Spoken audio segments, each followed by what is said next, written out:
Hello students, my name is Sagar Dua, your reasoning educator. आप सभी का स्वागत है इस चैनल पर जिसका नाम है गवर्नमेंट जॉब्स।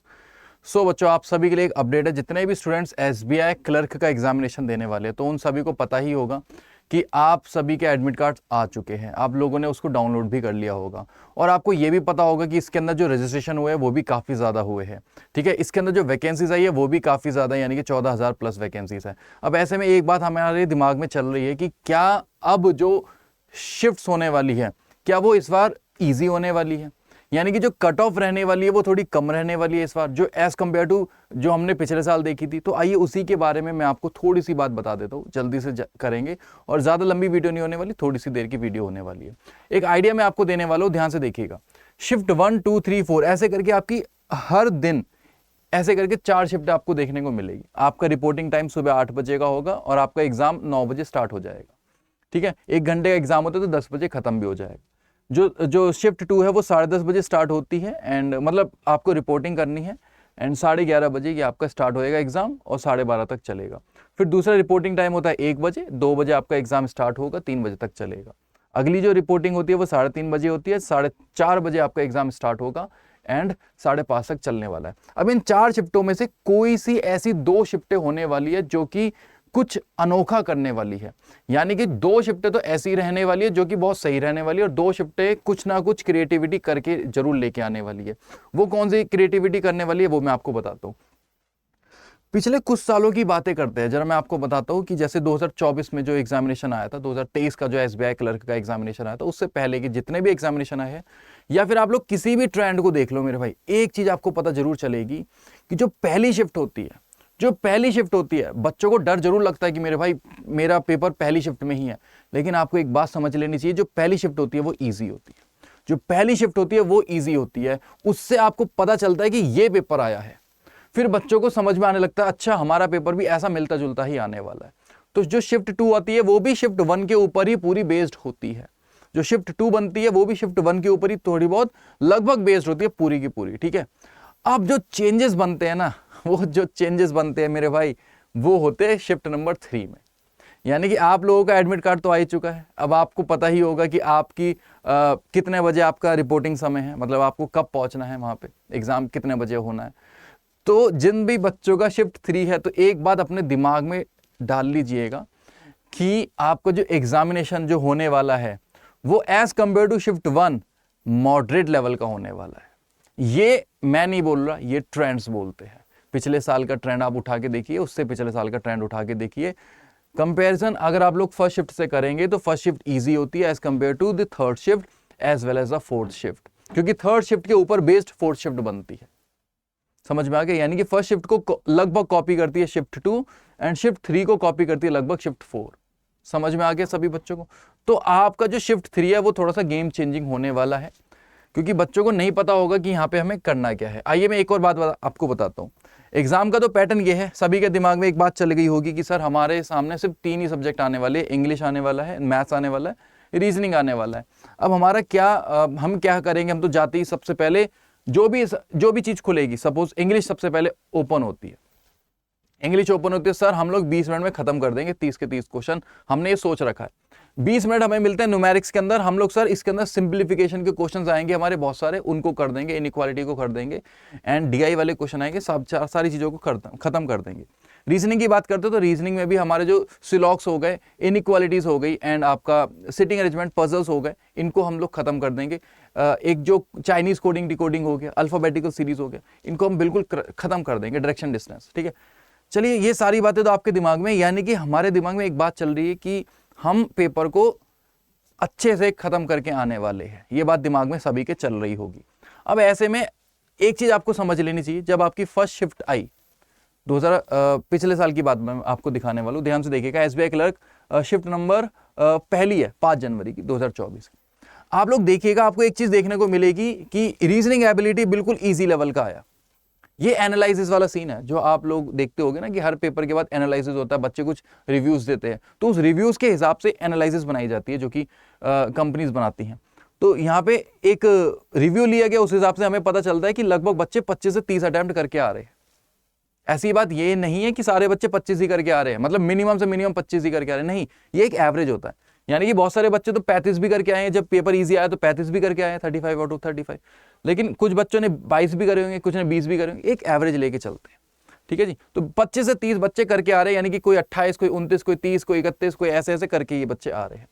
क्वांट्स की बात करते हैं, इजी टू मॉडरेट पेपर था, यानी कि बच्चे फिर भी 25 के आसपास करके आ रहे हैं, एक एवरेज हिसाब भी आप देखो तो, ठीक है। अगर आप लोग इसका हिसाब किताब करते हो इंग्लिश का, इजी टू मॉडरेट 22, समझ में आ गया आपको कि मेरे भाई यहाँ पे आपका जो लेवल है वो तकरीबन आप 77 तक देख लो कि बच्चा एवरेज, एक एवरेज हम लोग हिसाब लगा रहे हैं, 77 बच्चा करके आया है, और इजी टू मॉडरेट पेपर बोला जा रहा है, और कुछ शिफ्ट इजी भी आई है। आप लोग जब शिफ्ट 2 की बात करते हो तो मेरे भाई इजी टू मॉडरेट आपको देखने को मिल जाती, यानी कि एक भी ऐसी कोई शिफ्ट आपको देखने को नहीं मिली जो पूरी की पूरी इजी हो, लेकिन फिर भी बच्चों ने 27, 25, 28 कर दिया और 75 तक लगभग पहुंचा दिया अपना इस रीजनिंग, क्वांट और इंग्लिश को, ऐसे करके आप देख सकते हो लगभग 75 तक पहुंचा दिया। पहले 77 तक एक एवरेज माना, अभी 75 तक एक एवरेज माना।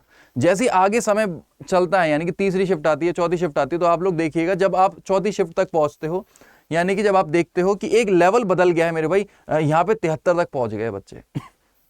जहां बच्चे अटेम्प्ट बहुत ज्यादा करके आ रहे थे, एक आइडिया मैं आपको दे रहा हूं कि मेरे भाई 73 तक पहुंच गया है। अब इसका ये मतलब नहीं कि 73 तो बच्चा करके आ रहा है तो आपको लग रहा होगा कि 73 तो सर सही अटेम्प्ट है, नहीं मेरे भाई। हर एक स्टेट की अलग अलग कट ऑफ्स रहती है, ठीक है। तो यहां पे मुझे नहीं पता ये बात कि क्या पता आपकी स्टेट की कट ऑफ बढ़ जाए, क्या पता आपकी स्टेट की कट ऑफ कम हो जाए। तो यहां पे 73 एक एजम्पशन है कि कुछ लोगों के लिए तो 73 बहुत अच्छा है, कुछ के लिए नहीं है, तो हिसाब से करना होता है। अब यहां पे आप लोग देखेंगे इजी और एक शिफ्ट ऐसी आ गई जो मॉडरेट आ गई, बिल्कुल की पूरी मॉडरेट आ गई। और आप लोग देखेंगे इंग्लिश लैंग्वेज में 10 से 13 ही क्वेश्चन बच्चे करके आ पा रहे, 10 से 13 ही बच्चे करके आ पा रहे, एक एवरेज हिसाब देखा जाए। बाकी में खींचे हैं नंबर, ऐसी बात नहीं है, बाकियों में खींचा है नंबर 33, 26, बाकियों में खींचने की कोशिश करी है, लेकिन एक में उठ ही नहीं पा रहे, यानी कि कुछ ना कुछ इसमें दिक्कतें आई है, ठीक है जी। इस वाले में आप लोग देख सकते हैं इंग्लिश का सेक्शन के अंदर। और बाकियों में देखिएगा इंग्लिश में आपके 25 से 28 बच्चे करके आ रहे थे, बाकियों में और भी 18 से 22 करके आ रहे, लेकिन यहां पे पता नहीं ऐसा क्या वो 10 से 13 पे पहुंच गए बच्चे। तो ऐसा मैंने आपके सामने एक ये चीज आपके दिमाग में रखी है कि आप लोग घबराना नहीं है। जितने भी बच्चे थर्ड शिफ्ट में देने जा रहे हैं ना पेपर, जितने भी बच्चे फोर्थ शिफ्ट में देने जा रहे हैं ना पेपर, तो उनको घबराना नहीं है। एक बात अपने दिमाग में जरूर रखनी है, क्या रखनी है कि हमारा जो पेपर आने वाला है वो एज कंपेयर टू शिफ्ट 1 थोड़ा सा मॉडरेट लेवल का आने वाला है, थोड़ा सा मॉडरेट। मैं ये नहीं कह रहा पूरा ही मॉडरेट आएगा कि भाई मॉडरेट आएगा तो आपसे इतने इतने होंगे, नहीं, इजी टू मॉडरेट रहेगा, ठीक है जी। लेकिन उस वक्त अगर आप लोग फर्स्ट शिफ्ट से कंपेयर करते हैं, सेकंड शिफ्ट से कंपेयर करते हैं, तो थर्ड एंड फोर्थ वालों का थोड़ा सा अप लेवल रहने वाला है। और तो उस हिसाब से फिर क्या बनती है, नॉर्मलाइजेशन होती है। फिर उस हिसाब से एक नॉर्मलाइजेशन एक टर्म है जो कि एड ऑन हो जाती है, समझ में आ गया। तो आपको घबराना नहीं है, अपना बेस्ट देके आना है, जितना भी हो सकता है आप अपना बेस्ट देके आइएगा। आप यहां पे देखिएगा जब रीजनिंग की शिफ्ट 1 आई तो आपको देखने को मिलते box puzzle, day based puzzle, double row है ना, डबल रो वाले क्वेश्चंस आपको देखने को मिलते हैं, ब्लड रिलेशन, ऑर्डर रैंकिंग, सिलॉक्स, अल्फाबेटिकल कोडिंग, ये सारी चीजें देखने को मिलती है। लेकिन जैसे आगे समय, जैसी शिफ्ट आगे बढ़ी, जब आप शिफ्ट नंबर 4 पे आए तो आपको देखने को मिलता है यहाँ पे अनसर्टेन नंबर ऑफ पर्सन आ गए, फ्लोर एंड फ्लैट भी आ गए मेरे भाई। तो आपको भी पता है फ्लोर एंड फ्लैट वाले में बच्चा अटकने की कोशिश होती ही है, यहाँ पे अटक भी सकता है बच्चा, फ्लोर एंड फ्लैट में अटक जाता है, अनसर्टेन नंबर ऑफ पर्संस में भी बच्चा गलती कर जाता है। तो यहाँ पे आपको एक चीज समझ में आई कि बाकी चीजें तो सही आई, लेकिन कुछ चीजें ऐसी कर दी गई मॉडरेट कि जहां पे बच्चा थोड़ा सा अटक जाए, यानी कि थोड़ा कम अटेम्प्ट करके आ पाए। और ये वाले में आप देख सकते थे बॉक्स बेस्ड पजल हर एक बच्चा बना लेगा, day based puzzle, double row, ये वाली चीजें सारे बच्चे बना लेंगे, तो यहाँ पे कोई अटकने वाली बात थी नहीं। तो ये कुछ सीन रहता है जो कि फर्स्ट शिफ्ट में और लास्ट शिफ्ट में देखने को मिलता ही है, ठीक है। तो ये मैंने आपके सामने एक बात रखी है, उम्मीद करता हूं आपको ये बातें समझ में आ गई है। आप लोग बस अपने पे विश्वास रखिए और डट के मेहनत करिए जितनी आप लोग कर सकते हैं। मैं आपको एक बात बोलना चाहूंगा, जो रीजनिंग का सेक्शन है ना, उसमें आप लोग 4 टाइप की पजल्स पे ज्यादा फोकस करिएगा। मैं फिर से बताना चाहूंगा कौन कौन सी 4 टाइप की पजल्स हैं, है ना। एक हो गया बॉक्स बेस्ड पजल, ठीक है, बॉक्स वाली पे ज्यादा फोकस करिएगा। एक आपका क्या हो जाएगा, डे बेस्ड पजल्स पे फोकस करिएगा, ठीक है जी। एक आप लोग किस पे करिए, लीनियर रो पे करिए, लीनियर रो पे, ठीक है जी। डबल रो पे भी करिए साथ के साथ, ये दोनों एक जैसे ही होते हैं, भाई भाई होते हैं दोनों, ठीक है, डबल रो, लीनियर रो पे, ठीक है। Floor based puzzle, box based puzzle दोनों सेम होती है। Floor based puzzle, box based puzzle दोनों लगभग सेम होती है। Day based puzzle Monday Tuesday वाली पक्की आने वाली है, तो आप लोग ध्यान से कर लीजिएगा, हो सकता है आपके में ईयर बेस्ड पजल आ जाए, ठीक है। ये वाली चीजें हो गई। अच्छा, एक और होता है स्क्वायर बेस्ड पजल, एक होती है स्क्वायर बेस्ड पजल, ये वाली आएगी स्क्वायर बेस्ड, ठीक है। तो ये वाले इन पे ज्यादा फोकस करना है आपको, ये आने ही आने हैं, ये आने ही आने हैं। और एक ऑर्डर रैंकिंग वाला एक चैप्टर होता है जिसका आप लोग ऑर्डर बोलते हो, ऑर्डर। कुछ बच्चे उसको यहाँ पे भी डाल देते हैं, है ना, कुछ बच्चे आप इसको यहाँ पे भी डाल देते हैं, यानी कि डिक्रीजिंग ऑर्डर में हमें इसको बनाना होता है।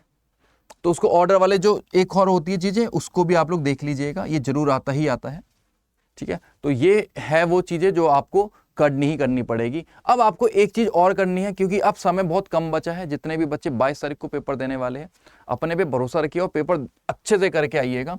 साथ के साथ आप हमारे साथ जुड़ सकते हैं सुबह 10 बजे से लेकर 10 से 11, 11 से 12 और 12 से 1 बजे तक हमारा सेशन चलता है वाईटी पे, जो कि पूरा का पूरा बेस्ड है एसबीआई के ऊपर, जो कि पूरा का पूरा बेस्ड है एसबीआई क्लर्क के ऊपर।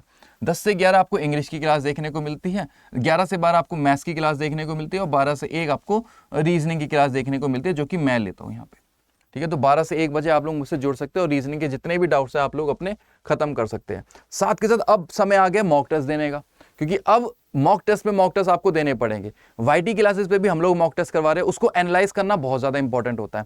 सबसे बढ़िया आपके लिए एक टेस्ट प्राइम भी अड्डा 24/7 ने लॉन्च कर दिया, जो कि सिर्फ और सिर्फ 379 रुपीज में मिल जाएगा। अगर आप लोग एक कूपन कोड लगाएंगे Y986, क्या लगाना है बच्चों आपको, Y986 कूपन कोड लगा लीजिएगा, जिससे कि आपको ये 379 रुपीज में देखने को मिल जाएगा। इसके अंदर एसबीआई क्लर्क के प्री प्लस मेंस के 431 टेस्ट है मेरे भाई, 431 टेस्ट आप लोग करते रह जाएंगे, करते रह जाएंगे, क्योंकि आपको एक दिन में तकरीबन बहुत सारे मॉक टेस्ट देने पड़ेंगे। 3 दे सकते हो आप लोग, है ना, और 4 भी दे सकते हो, 2 भी दे सकते हो, वो आपके हाथ में होता है, ठीक है। एटलीस्ट 3 तो दीजिएगा मेरे हिसाब से, अगर आपको पेपर को निकालना है और आपके पास टेस्ट बहुत सारे हैं, ठीक है जी। तो यहाँ पे आपके सामने प्री भी है, मेंस भी है, ओके। तो आप लोग एनरोल कर लीजिएगा। अभी तो ये एसबीआई क्लर्क के हैं, यहाँ पे तो अनलिमिटेड मॉक टेस्ट है, जो कि आईबीपीएस के भी है, इसके अंदर सभी एग्जामिनेशंस के हैं, सीबीएसई है ना, एंड एसएससी, यहाँ आप लोग देख सकते हैं, रेलवेज, ये सभी चीजें आपको देखने को मिल रही है। इस सभी एग्जामिनेशंस के यहाँ पे मॉक टेस्ट ये बनाए गए हैं, तो इसमें एनरोल जरूर कर लीजिएगा 379 रुपीज में। आपको कोई दिक्कत रहती है तो आप लोग मुझसे कनेक्ट हो सकते हैं मेरे टेलीग्राम ग्रुप के साथ, रीजनिंग बाय सागर दुआ, ठीक है जी। तो खुद पे भरोसा रखिए और जो भी होगा अच्छा होगा। बस मैंने आपको एक आइडिया दे दिया है कि जो 3rd एंड 4th शिफ्ट रहने वाली है वो as compare to 1st and 2nd थोड़ी सी मॉडरेट लेवल की रहने वाली है, तो घबराने की कोई जरूरत नहीं है। अपना बेस्ट करके आइएगा। अगर नंबर का बाई चांस अटेम्प्ट्स आपके थोड़े कम भी रह जाते हैं 3rd एंड 4th में शिफ्ट में, तो घबराना नहीं, क्योंकि वो नॉर्मलाइजेशन होने के बाद आपके बढ़ा दिए जाएंगे, या फिर 1st एंड 2nd शिफ्ट वालों के थोड़े से कम कर दिए जाएंगे, जिससे कि एवरेज हो जाए, ठीक है। तो होप फॉर दी बेस्ट। अब देखते हैं क्या होता है आपका एग्जामिनेशन में, बस आपको खुद पे भरोसा रखना है।